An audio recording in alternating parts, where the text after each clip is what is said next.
बिस्मिल्लाहिर्रहमानिर्रहीम। Dear students, ये हमारा लेक्चर नंबर 4 है, चैप्टर नंबर 1 केमिकल इक्विलिब्रियम का। इस चैप्टर में जो हमने टॉपिक डिस्कस करना है that is about the importance of equilibrium constant. तो सबसे पहले हम जो टाइटल है इस टॉपिक का वो लिख लेते हैं, अहमियत। इक्विलिब्रियम कांस्टेंट की क्या अहमियत है, इक्विलिब्रियम कांस्टेंट आपको कौन कौन सी इंफॉर्मेशन दे सकता है और इससे आपको किन बातों का पता चलता है जो अगर इक्विलिब्रियम कांस्टेंट नहीं देगा तो आपको वो बातें पता नहीं चल सकती। पहली बात तो ये है कि इक्विलिब्रियम कांस्टेंट जो होता है ना, ये क्या होता है, के सी यानी के सी एक वैल्यू होती है जो प्रोडक्ट की एक्टिव मैसेज की मोलर कंसंट्रेशन और रिएक्टेंट्स के एक्टिव मैसेज की मोलर कंसंट्रेशन जो होती है उनके प्रोडक्ट के दरमियान एक रेशो होती है। तो इम्पॉर्टेंस ऑफ इक्विलिब्रियम कांस्टेंट में 4 पॉइंट्स हैं जो आपकी बुक में पेज नंबर 14 पे मेंशन है। पहले मैं अगर उसमें फ़र्स्ट पॉइंट को लिखता हूँ तो फर्स्ट पॉइंट ये है, जो पॉइंट ए कहलाएगा कि इक्विलिब्रियम कांस्टेंट जो होता है ये आपको हेल्प करता है to determine the equilibrium concentration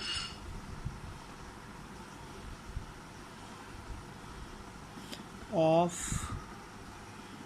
equilibrium mixture, knowing the initial concentrations of reactants। यानी अगर आपको रिएक्टेंट्स की यानी जो रिएक्टिंग सब्सटेंसेस हैं उनकी अगर आपको इनिशियल कॉन्सेंट्रेशंस पता हैं तो इक्विलिब्रियम स्टेट में आने के बाद उनकी जो कंसंट्रेशंस होती हैं उनको हम इक्विलिब्रियम कंसंट्रेशंस कहते हैं। तो इक्विलिब्रियम कंसंट्रेशन आपको तभी पता चलती हैं जब आपके पास रिएक्शन इक्विलिब्रियम पे आ जाता है। जब आपके पास के सी आएगा उसके बाद ही आपको पता चलेगा, क्योंकि के सी इक्विलिब्रियम कांस्टेंट है जो इक्विलिब्रियम स्टेट में आने के बाद रिएक्शन का एक कांस्टेंट बनता है, जो प्रोडक्ट और रिएक्टेंट्स की मोलर कंसंट्रेशन यानी एक्टिव मैस के प्रोडक्ट्स के रेशोज़ के बराबर होता है और इस टाइम फॉरवर्ड और रिवर्स रिएक्शन जो है वो बराबर हो जाता है। इसको मैं ऐसे कर सकता हूँ कि देखें, मैंने आपको एक ग्राफ लेक्चर नंबर 1 में बताया था और उस ग्राफ के अंदर जो था वो एक वेरिएबल जो था वो टाइम था और एक वेरिएबल जो है वो कंसंट्रेशन था, ठीक है। और रिएक्टेंट्स मैंने ऊपर लिखे थे, प्रोडक्ट्स मैंने नीचे लिखे थे। जब स्टार्ट होती है, अब ये कंसंट्रेशन इनिशियल कंसंट्रेशन है, जब रिएक्शन स्टार्ट होगा तो उस टाइम जो रिएक्टेंट की कंसंट्रेशन होगी वो इनिशियल कंसंट्रेशन होगी और जब रिएक्शन चलेगा तो इसकी कंसंट्रेशन डाउनफॉल आएगी और फिर एक टाइम ऐसा आएगा कि इसकी कंसंट्रेशन जो होगी वो फिक्स हो जाएगी। और प्रोडक्ट की इनिशियल कंसंट्रेशन तकरीबन 0 होती है क्योंकि प्रोडक्ट में तो बनना होता है और रिएक्शन जब चलेगा तो ये कंसंट्रेशन ऊपर जाएगी तो फिर एक लम्हे पे जाके या एक पॉइंट पे जाके ये फिक्स हो जाएगी। अब ये जो पॉइंट होता है ना, ये इक्विलिब्रियम कंसंट्रेशंस होती हैं और ये इनकी इनिशियल कंसंट्रेशंस होती हैं। तो इनिशियल कंसंट्रेशंस अगर हमें पता है तो इक्विलिब्रियम में आने के बाद उनकी इक्विलिब्रियम कंसंट्रेशंस क्या होगी, that information is basically given by the equilibrium constant. तो इक्विलिब्रियम कांस्टेंट आपको इनिशियल कंसंट्रेशंस पता होने के बाद उनकी जो कंसंट्रेशन इक्विलिब्रियम कंसंट्रेशंस हैं उनके बारे में इंफॉर्मेशन देता है, क्योंकि इक्विलिब्रियम आएगा तो इक्विलिब्रियम कांस्टेंट जो होगा वो आपको इंफॉर्मेशन देगा, ठीक हो गया। सेकंड पॉइंट की बात करते हैं, पॉइंट नंबर 2। पॉइंट नंबर 2 है कि जो इक्विलिब्रियम कांस्टेंट है के सी जो है, it basically predict the direction of reaction. ये डायरेक्शन ऑफ रिएक्शन बताता है। यहाँ पे रिएक्शन से मुराद हमारा रिवर्सिबल रिएक्शन है। जब एक रिवर्सिबल रिएक्शन है उसकी क्या डायरेक्शंस हैं, देखिए उनकी हम कह सकते हैं कि 3 डायरेक्शंस हो सकती हैं। वो फॉरवर्ड डायरेक्शन में भी मूव कर सकता है, रिवर्स डायरेक्शन में भी मूव कर सकता है और एक रिवर्सिबल डायरेक्शन में भी मूव कर सकता है, यानी फॉरवर्ड भी चल रहा हो, बैकवर्ड भी यानी रिवर्स भी आ रहा हो, ठीक है। तो के सी की जो वैल्यू है वो आपको दरअसल ये बताएगी कि आपके रिएक्शन की डायरेक्शन किस इंस्टेंट में क्या है। जैसे मैं कहता हूँ कि आपके पास इक्विलिब्रियम कांस्टेंट जो है, लेट्स सपोज कि इसकी वैल्यू जो है वो 4 है, ठीक है, और ये इक्विलिब्रियम कांस्टेंट की वैल्यू टेम्परेचर पे डिपेंड करती है। 25 डिग्री सेल्सियस के ऊपर इक्विलिब्रियम कांस्टेंट की वैल्यू जो है ये 4 है। अब देखें, जब तक आपकी वैल्यू 4 नहीं होगी, यानी इक्विलिब्रियम कांस्टेंट की वैल्यू जब तक 4 नहीं होगी, तो रिएक्शन ने फॉरवर्ड डायरेक्शन में चलना है। रिएक्शन की जो डायरेक्शन होगी वो फॉरवर्ड होगी। अगर आपके इक्विलिब्रियम कांस्टेंट की वैल्यू 4 है, अगर आपकी जो वैल्यू इक्विलिब्रियम पे आने से पहले वो 4 से बढ़ गई है, तो अगर 4 से ज़्यादा होगी है, 5 होगी है, 6 होगी है, तो रिएक्शन ने रिवर्स आना है। यानी वो सारी बात है, 5 या 6 से दोबारा 4 पे आएगा तो रिएक्शन को रिवर्स आना पड़ेगा। और अगर आपके पास आपकी असल वैल्यू 4 अटेन हो गई है, तो इसका मतलब है रिएक्शन जो है वो रिवर्सिबल डायरेक्शन पे है, यानी रेट ऑफ फॉरवर्ड और रेट ऑफ जो रिवर्स रिएक्शन है वो इक्वल हो चुके हैं। तो ये के सी की वैल्यू जब तक अटेन नहीं होगी, रिएक्शन ने फॉरवर्ड जाना है। और के सी की वैल्यू अगर अटेन होने के बाद थोड़ी सी बढ़ चुकी है तो रिएक्शन ने रिवर्स आना है। और अगर एग्जैक्ट वैल्यू आ गया तो रिएक्शन इक्विलिब्रियम पे आ चुका है। तो डायरेक्शन ऑफ रिएक्शन के लिए भी इक्विलिब्रियम कांस्टेंट की वैल्यू का बड़ा अहम रोल है। तो वैल्यू अटेन हो जाना रिवर्सिबल की निशानी है। अगर वैल्यू जब तक अटेन नहीं होगी, वैल्यू आपकी छोटी है जो टारगेटेड वैल्यू है, तो रिएक्शन फॉरवर्ड जाएगा। और अगर आपकी वैल्यू 4 से बढ़ गई है, टारगेटेड वैल्यू से बढ़ गई है, तो रिएक्शन को बैक आके अपनी टारगेट पे दोबारा सेट होना है, ठीक है। तो ये भी वैल्यू ऑफ के सी आपको डायरेक्शन ऑफ रिएक्शन जो है वो प्रिडिक्ट करती है, बताती है। फिर थर्ड जो है that is about the value of के सी जो है, it will predict the extent of reaction. It predict the extent of reaction. ये एक्सटेंट ऑफ रिएक्शन बताता है। अब यहाँ पे हमारा एक्सटेंट ऑफ रिएक्शन से मुराद क्या है? सारी बात है, वर्ड एक्सटेंट यूज़ हुआ है। देखो, इसको एक्सटेंट ऑफ रिएक्शन को मैं ये कह सकता हूँ, ये एक्सटेंट को, कि how far a reaction proceeds before attaining equilibrium. Equilibrium में आने से पहले रिएक्शन को कितना चलना है, यानी कितनी देर के बाद रिएक्शन ने इक्विलिब्रियम पे आना है। How far are reaction proceed before attaining equilibrium. कुछ रिएक्शंस होते हैं जो बहुत जल्दी इक्विलिब्रियम पे आ जाते हैं, कुछ रिएक्शंस होते हैं जो बहुत टाइम लेते हैं, बहुत देर से इक्विलिब्रियम स्टेट पे आते हैं, इक्विलिब्रियम पोजीशन पे आते हैं। तो ये चीज़ भी जो है वो के सी की वैल्यू पे डिपेंड करती है, इक्विलिब्रियम कांस्टेंट की वैल्यू पे डिपेंड करती है कि रिएक्शन इक्विलिब्रियम में आएगा तो सही, एक रिवर्सिबल रिएक्शन, लेकिन कितने टाइम के बाद आएगा, कितनी देर के बाद आएगा, रिएक्शन को कितना चलना पड़ेगा इक्विलिब्रियम स्टेट अटेन करने से पहले, तो उसको हम एक्सटेंट बोलते हैं। अब ये भी तकरीबन आपके पास वैल्यू ऑफ के सी जो है उसी पे डिपेंडेंट है। कैसे डिपेंडेंट है? पहली बात ये है कि जो के सी है इसकी 3 वैल्यूज़ हैं, 3 तरह की वैल्यूज़ हो सकती हैं। इसकी स्मॉल वैल्यू भी हो सकती है, छोटी वैल्यू भी हो सकती है, इसकी लार्ज वैल्यू भी हो सकती है, इक्विलिब्रियम कांस्टेंट की वैल्यू बड़ी भी हो सकती है, और इसकी वैल्यू दरमियानी भी हो सकती है, मॉडरेट वैल्यू भी हो सकती है। बहुत छोटी वैल्यू को मैं कह सकता हूँ, जैसे मैं कहता हूँ 1.5 इंटू 10 की पावर -7। -7 इसका मतलब है कि ये वैल्यू छोटी है। बड़ी वैल्यू लिख लेता हूँ जी 2.5 इंटू 10 की पावर 8, ये +8 है। +8 का मतलब है कि ये 10 की पावर 8 है, तो काफ़ी बड़ी वैल्यू है। मॉडरेट वैल्यू चलो मैं कोई भी लिख देता हूँ जी 2.1, साथ ना में पावर माइनस में है ना प्लस में है। तो कभी कभार जब आपके पास इक्विलिब्रियम कांस्टेंट की छोटी वैल्यू होती है ना, तो इसका मतलब ये होता है कि आपके पास रिएक्शन जो है वो उसका बहुत ज़्यादा टाइम लेगा इक्विलिब्रियम अटेन करने से पहले। इस रिएक्शन को बहुत ज़्यादा चलना पड़ेगा, इसको बहुत ज़्यादा टाइम लेना पड़ेगा इक्विलिब्रियम में आने से पहले। अगर आपके पास रिएक्शन बहुत ज़्यादा large value of equilibrium constant रखता है तो उस रिएक्शन को बहुत जल्दी उसने इक्विलिब्रियम पे आ जाना है। यानी बहुत स्मॉल वैल्यू का मतलब है कि रिएक्शन टाइम टेकन है, बहुत ज़्यादा टाइम ले रहा है इक्विलिब्रियम आने से पहले, तो ये भी फिजिबल नहीं है।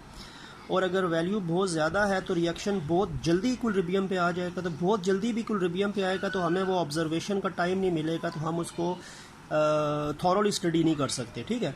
अच्छा, मॉडरेट वैल्यू का मतलब है कि के सी की वैल्यू ना बहुत ज़्यादा है ना बहुत कम है। ऐसे रिएक्शन जो होते हैं वो फिजिबल होते हैं और ये तकरीबन इक्विलिब्रियम पे ना बहुत देर लगा के आते हैं ना बहुत जल्दी आते हैं, बल्कि मॉडरेट स्पीड से चलते हैं और हम उसको इजीली ऑब्ज़र्व करके उसके अंदर से डाटा जो है वो अपना कलेक्ट करने का जो अमल होता है वो कर सकते हैं। तो मॉडरेट वैल्यू ऑफ के सी आपको बताती है कि आपका रिएक्शन जो है वो इक्विलिब्रियम पे एक मॉडरेट स्पीड से आया है और मॉडरेट स्पीड अटेन हो गई है, ठीक है। और आपका इक्विलिब्रियम पे जो रिएक्शन है वो एक नॉर्मल स्पीड से चल रहा है जो हमें रिक्वायर्ड है।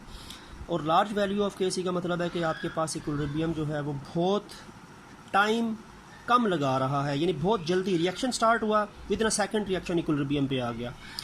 और स्मॉल वैल्यू का मतलब है कि रिएक्शन बहुत लंबा टाइम लेकर इक्विलिब्रियम पे आ रही है। ये दोनों चीज़ें तकरीबन फिजिबल नहीं है, ये चीज़ें जो है वो फिर भी फिजिबल होती है। तो वैल्यू ऑफ के सी से आपको एक्सटेंट ऑफ रिएक्शन का जो है वो भी पता चलता है, ठीक हो गया। Then the last point, the most important point, और आपकी बुक पे आखिरी पॉइंट को ही एक्सप्लेन किया हुआ है बहुत ज़्यादा।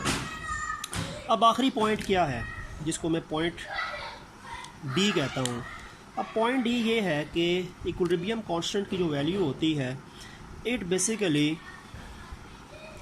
Predict the effect of change in conditions of chemical reaction on equilibrium state। यानी अब आखिरी पॉइंट जो है ना, इसी की डिटेल आपकी बुक में, पहले 3 पॉइंट्स की नहीं थी लेकिन मैंने आपको अंडरस्टैंडिंग के लिए बता दी। अच्छा, अब ये चीज़ ये है कि आपके पास एक केमिकल रिएक्शन जो रिवर्सिबल रिएक्शन है वो इक्विलिब्रियम स्टेट पे आ चुका है, लेकिन हमने उसकी अंदर कंडीशंस को चेंज कर दिया है। अगर हम कंडीशंस को चेंज कर दें तो रिएक्शन किस से चलना शुरू होगा, और रिएक्शन है वापस इक्विलिब्रियम पे आना है, क्योंकि जब रिवर्सिबल रिएक्शन होगा ना उसने इक्विलिब्रियम पे वापस आना है। बेशक आप इक्विलिब्रियम डिस्टर्ब भी करें तो उसने वापस अपने आप को इक्विलिब्रियम पे आना है उस डिस्टर्बेंस को ख़त्म करके, लेकिन उसने किस डायरेक्शन मूव करके अपनी इक्विलिब्रियम स्टेट दोबारा अटेन करनी है वो इस पॉइंट के अंदर डिस्कस है तो करना है हमने, ठीक है। अब देखें है क्या, मैंने आपको बताया था कंडीशंस ऑफ इक्विलिब्रियम, हमने शायद सेकंड लेक्चर में डिस्कस किया था। तो कंडीशंस ऑफ इक्विलिब्रियम ये होता है कि जो हमारे पास जब एक रिएक्शन इक्विलिब्रियम स्टेट पे आता है तो हमें उसके टेम्परेचर को, हमें उसके प्रेशर वॉल्यूम को और हमें उसमें कंसंट्रेशंस ऑफ रिएक्टेंट्स प्रोडक्ट्स को चेंज नहीं करना, तब तक रिएक्शन इक्विलिब्रियम पे रहेगा। लेकिन अगर हम temperature, pressure, volume and concentration of the reaction mixture को डिस्टर्ब करना शुरू करें तो रिएक्शन का इक्विलिब्रियम ब्रेक हो जाएगा और रिएक्शन को दोबारा इक्विलिब्रियम पे आने के लिए सिस्टम जो होगा उसको वर्क करना पड़ेगा। तो ये पॉइंट हमने डिस्कस करना है कि जब आपके पास एक केमिकल रिएक्शन इक्विलिब्रियम स्टेट पे है और अगर आप उसकी कंडीशंस को चेंज करें तो क्या इफ़ेक्ट पड़ेगा, रिएक्शन किस डायरेक्शन में मूव करके दोबारा अपने आप को इक्विलिब्रियम की तरफ लेके आएगा, ठीक है। अब इसमें एक 2 एग्जांपल्स आपकी बुक पे दी हुई हैं। एक एग्जांपल दी हुई है जी N2 + 3H2, रिवर्सिबल का साइन है 2NH3, और एक एग्जांपल दी हुई है जी SO2 + O2, रिवर्सिबल का साइन है SO3, बैलेंस करने के लिए 2 जगह पे 2 लगाए। अब देखें ये दो रिवर्सिबल रिएक्शंस हैं और इन 2 रिवर्सिबल रिएक्शंस के अंदर ये जो फर्स्ट रिएक्शन है, ये रिएक्शन जो है ये हैबर्स प्रोसेस कहलाता है। हैबर्स प्रोसेस अमोनिया बनाने का प्रोसेस है, इसको हैबर्स प्रोसेस कहते हैं। हैबर्स ने ये मेथड जो है वो डिस्कस किया था, ठीक है। और ये सेकंड मेथड जो है इसमें से ये सल्फ़र ट्राईऑक्साइड बनती है और ये सल्फ़र ट्राईऑक्साइड आगे जाके फर्दर मूव करके कोई हमें नया सब्सटेंस देती है। तो अब देखें जब रिएक्शन, अब ये रिएक्शन भी इक्विलिब्रियम पे आ जाएगा तो इनकी अपनी अपनी इक्विलिब्रियम कॉन्सेंट्रेशंस होंगी कोई ना कोई। और ये रिएक्शन भी इक्विलिब्रियम पे आएगा, तो इनकी भी अपनी अपनी इक्विलिब्रियम कॉन्सेंट्रेशंस होंगी। अब देखें जो रिवर्सिबल रिएक्शन होते हैं ना, वो हमें ज़्यादा प्रोडक्ट नहीं दे पाते, क्योंकि उसमें प्रोडक्ट भी बनता है और प्रोडक्ट से रिएक्टेंट भी बनते हैं। और इंडस्ट्री में अगर हमने कोई चीज़ सिंथेसाइज करनी है तो हमें प्रोडक्ट चाहिए, हमें रिएक्टेंट्स नहीं चाहिए। रिएक्टेंट्स तो हमें ऑलरेडी मिलाने हैं ना, हमें तो प्रोडक्ट्स चाहिए। तो जो रिवर्सिबल रिएक्शन होते हैं वो इंडस्ट्री या बहुत बड़े पैमाने पे अगर हम उनसे कोई प्रोडक्ट ले रहे हैं तो हमें उनसे प्रोडक्ट बढ़ाने के लिए डिफरेंट कंडीशंस को चेंज करना पड़ेगा। अब देखें होता क्या है, जब ये पहले रिएक्शन में अमोनिया बनती है ना, तो अमोनिया रिएक्शन मिक्सचर में सिर्फ 33% होती है, बाकी सारे के सारे जो हैं वो रिएक्टेंट्स होते हैं। और यही चीज़ इसके साथ भी है, जब आपके पास रिएक्शन इक्विलिब्रियम पे आता है तो जो आपका ये मेन प्रोडक्ट है ये मिकदार में कम होता है, ये भी यानी आपके पास मिकदार में स्मॉल अमाउंट में होता है, ज़्यादा मिकदार में रिएक्टेंट्स होते हैं। अब देखो 33% हमें अमोनिया तो नहीं चाहिए ना, हमें तो अमोनिया ज़्यादा चाहिए, क्योंकि ये जो अमोनिया है ना ये आगे जाके यूज़ होती है यूरिया फर्टिलाइज़र बनाने में। यूरिया फर्टिलाइज़र बनाने में इसकी फॉर्म यानी इन्वॉल्वमेंट है। और जो SO3 है ये आगे जाके सल्फ्यूरिक एसिड बनाएगा। Sulphuric acid king of chemicals है, बेतहाशा रिएक्शंस में इस्तेमाल होने वाला एक नॉर्मल रिएजेंट है। अब SO3 कम बनेगी तो सल्फ्यूरिक एसिड भी कम बनेगा, जो बड़ी अहम प्रोडक्ट है। और NH3 कम बनेगी तो यूरिया फर्टिलाइज़र भी कम बनेगा। तो हमें तो फिजिबल रिएक्शंस नहीं है ये कि हम इन रिएक्शन से रिवर्सिबल रिएक्शन को इंडस्ट्री में सल्फ्यूरिक एसिड या यूरिया फर्टिलाइज़र बनाने में यूज़ करें। तो हमें कंडीशंस चेंज करके ऐसा करना पड़ेगा कि हम इक्विलिब्रियम को टूवर्ड्स राइट शिफ्ट करें, फॉरवर्ड रिएक्शन में शिफ्ट करें, ताकि फॉरवर्ड रिएक्शन में शिफ्ट होगा तो रिएक्टेंट्स प्रोडक्ट्स बनाना शुरू करेंगे। और ये भी जब फॉरवर्ड डायरेक्शन में शिफ्ट होगा यानी टुवर्ड्स राइट अगर ट्रांसफ़र होता है इक्विलिब्रियम तो SO3 ज़्यादा बनेगी। तो हमें कंडीशंस चेंज करनी पड़ेंगी, ठीक है। अब वो कंडीशंस कैसे चेंज की जाती, कौन कौन सी कंडीशंस हैं जो इक्विलिब्रियम में आने के बाद आपके प्रोडक्ट की जो मिकदार जो कम मिकदार होती है उसको बढ़ाना शुरू कर दें। उनके लिए डिफरेंट पैरामीटर्स हैं। उसमें मेन चीज़ प्रेशर है, उसमें टम्परेचर भी है और उसमें कैटलिस्ट भी है। Temperature, pressure and catalyst. Normally आप ये बात याद रखें कि अगर मैं चाहता हूँ कि मेरे पास प्रोडक्ट्स ज़्यादा बनना शुरू हों और मैं एक इक्विलिब्रियम रिएक्शन को फॉरवर्ड शिफ्ट करूँगा ताकि रिएक्टेंट ज़्यादा बने, तो मुझे तीन चीज़ें यानी दो चीज़ें करनी पड़ेंगी। अगर मैं प्रेशर इंक्रीज़ करूँ और अगर मैं टम्परेचर डिक्रीज़ करूँ। प्रेशर बढ़ाने से और टम्परेचर कम करने से जो कंडीशन, ज़ाहिर बात है इफेक्ट ऑफ चेंज आएगा ना, मैं कंडीशन चेंज कर रहा हूँ इक्विलिब्रियम स्टेट की। तो by increasing the pressure and by decreasing the temperature reaction will shift towards right, forward reaction चलना शुरू होगा। इक्विलिब्रियम तो डिस्टर्ब होगा लेकिन रिएक्शन फॉरवर्ड चलना शुरू होगा। और जब रिएक्शन फॉरवर्ड चलना शुरू होगा तो आपके पास प्रोडक्ट्स की मिकदार जो होगी वो बढ़ना शुरू होगी, वो 33 से 98% तक जाएगी। तो पहली बात यह है कि अगर मैंने कौन सी कंडीशंस चेंज करनी है रिएक्शन को प्रोडक्ट्स ज़्यादा बढ़ाने के लिए या रिएक्शन को फॉरवर्ड चलाने के लिए या इक्विलिब्रियम को राइट शिफ्ट करने के लिए, वो प्रेशर को इंक्रीज़ करना और टम्परेचर को डिक्रीज़ करना। इन दो पैरामीटर से क्या होता है, इक्विलिब्रियम राइट साइड पे शिफ्ट हो जाता है और प्रोडक्ट की मिकदार जो है वो बढ़ना शुरू हो जाती है। लेकिन इससे क्या होगा कि प्रेशर बढ़ाने से तो चलो ठीक है कि रिएक्टेंट्स के मिलने का रेट बढ़ जाएगा और प्रोडक्ट्स का बनने का अमल बढ़ जाएगा, लेकिन टम्परेचर कम करने का एक नुकसान भी है। टम्परेचर कम करने से रिएक्शन का स्पीड कम हो जाती है, क्योंकि टम्परेचर काइनेटिक एनर्जी के डायरेक्टली प्रोपोर्शनल है। और अगर मैं टम्परेचर डिक्रीज़ करूँगा तो काइनेटिक एनर्जी डिक्रीज़ होगी, रिएक्शन की स्पीड भी कम होगी। तो प्रेशर बढ़ाने से तो चलो ठीक है कि रिएक्टेंट्स का आपस में मिलने का अमल बढ़ेगा, लेकिन टम्परेचर कम करने से काइनेटिक एनर्जी कम होगी तो रिएक्शन स्लो हो जाएगा। तो मुझे तीसरी चीज़ करनी पड़ेगी कि मैं टम्परेचर बढ़ाऊँ, प्रेशर बढ़ाऊँ, टम्परेचर कम करूँ तो स्पीड ऑफ रिएक्शन पे फ़र्क पड़ेगा। तो मुझे टम्परेचर को डिक्रीज़ इतना नहीं करना पड़ेगा, टम्परेचर को बेशक मैं इंक्रीज़ ही रहने दूँ, लेकिन मुझे क्या करना पड़ेगा कि मुझे कैटलिस्ट यूज़ करना पड़ेगा। I have to use a catalyst.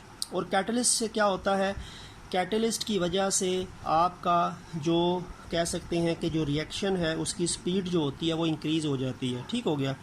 तो ये होता है कि टेम्परेचर डिक्रीज़ करें, प्रेशर इंक्रीज़ करें, तो उससे आपके रिएक्शन के रेट पे या स्पीड पे फ़र्क पड़ेगा। तो साथ साथ कैटलिस्ट डालने से क्या होता है कि रिएक्शन की जो स्पीड होती है वो तेज़ हो जाती है, तो आपका रिएक्शन फिजिबल हो जाता है, your reaction will become feasible. ठीक है, तो अब क्या चीज़ की जाती है इन रिएक्शंस के साथ, किया क्या जाता है इन रिएक्शंस के साथ, कंडीशंस चेंज करके कैसे किया जाता है कि अगर ये जो फर्स्ट रिएक्शन है, इस रिएक्शन में कैटलिस्ट डाला जाता है आयरन कैटलिस्ट डाल दिया जाएगा, फिर एक टेम्परेचर इसका 400 डिग्री सेल्सियस कर दिया जाएगा। ठीक है, और साथ साथ टेम्परेचर 200 ATM कर दिया जाएगा। इन कंडीशंस पे जब रिएक्शन चलेगा तो आपका जो रिएक्टेंट्स का रेट ऑफ मिक्सिंग है और प्रोडक्ट का जो फॉर्मिंग रेट है वो 33% से बढ़ के 98% पे आ जाएगा। प्रोडक्ट आपके पास 98% आ जाएगा, रिएक्टेंट से 2% रह जाएंगे रिएक्शन मिक्सचर में। और ये जो नीचे वाला रिएक्शन है, क्योंकि इसमें भी आपके पास प्रोडक्ट कम मिकदार में है, तो इसमें भी मैंने कैटलिस्ट यूज़ करना है V2O5 वेनेडियम पेंटाऑक्साइड, और मैं टेम्परेचर जो है वो बढ़ा दूंगा 450 डिग्री सेल्सियस कर दूंगा, और टेम्परेचर जो है प्रेशर में 200 ATM कर दूंगा। तो ये कंडीशंस हैं। इन कंडीशन से रिएक्शन जो है वो फॉरवर्ड एक ख़ास स्पीड से जाके आपके पास जो कम मिकदार SO2 की थी इसको भी बढ़ा के वो 98% पे ले आएगा, सिर्फ 2% आपके पास रिएक्टेंट्स रहेंगे। तो रिवर्सिबल रिएक्शन जो होते हैं वो नॉन फिजिबल होते हैं प्रोडक्ट की क्वांटिटी के लिहाज से, तो उनको प्रोडक्ट्स की कंसंट्रेशन बढ़ाने के लिए हमें उसके इक्विलिब्रियम को डिस्टर्ब करके रिएक्शन को फॉरवर्ड या राइट शिफ्ट करके प्रोडक्ट की मिकदार बढ़ानी होगी, और उसके लिए हमें डिफरेंट पैरामीटर्स, टेम्परेचर, प्रेशर और कैटलिस्ट वगैरह यूज़ करने पड़ेंगे, क्योंकि ये जो आपके पास प्रोडक्ट्स आएंगे ना, ये फर्दर आगे नए प्रोडक्ट्स के बनाने में यूज़ होते हैं। यूरिया फर्टिलाइज़र बहुत अहम फर्टिलाइज़र है फर्टिलिटी ऑफ सॉइल इंक्रीज़ करने के लिए। Sulphuric acid king of chemicals है। अगर मैं नॉर्मल रिएक्शन से चलाऊँ तो ये भी बहुत कम मिकदार में बनेगा, ये भी कम मिकदार में बनेगा, इंडस्ट्री में रिएक्शन फिजिबल नहीं होगा। तो I have to change the conditions, and conditions are pressure, temperature and the use of catalyst, and these conditions basically shift the equilibrium towards right so that quantity of product increases, जिसकी वजह से आपके पास reaction mixture में product बढ़ जाएगा, reactants कम होंगे, products बढ़ेंगे, और आगे इनसे फर्दर प्रोडक्ट्स भी ज़्यादा बनेंगे। तो इस तरह कंडीशंस चेंज करने से इक्विलिब्रियम कांस्टेंट पे क्या इफ़ेक्ट पड़ता है, वो चीज़ भी आपको इक्विलिब्रियम कांस्टेंट की जो वैल्यू है वो बताती है। ठीक है, तो यहाँ तक आज का हमारा लेक्चर है। कल इंशाल्लाह नेक्स्ट लेक्चर के साथ एक प्रिंसिपल है जिसको हम ली चैटलर्स प्रिंसिपल कहते हैं, उसको डिस्कस करेंगे। फिर macroscopic characteristics and then exercise की तरफ हम लोग जाएंगे। तो उम्मीद है कि आपको ये आज का जो टॉपिक है ये काफ़ी हद तक अंडरस्टैंडिंग इसकी होगी। नेक्स्ट लेक्चर के साथ इंशाल्लाह नई वीडियो में आपके सामने हाजिर होंगे। तब तक के लिए अल्लाह हाफिज़।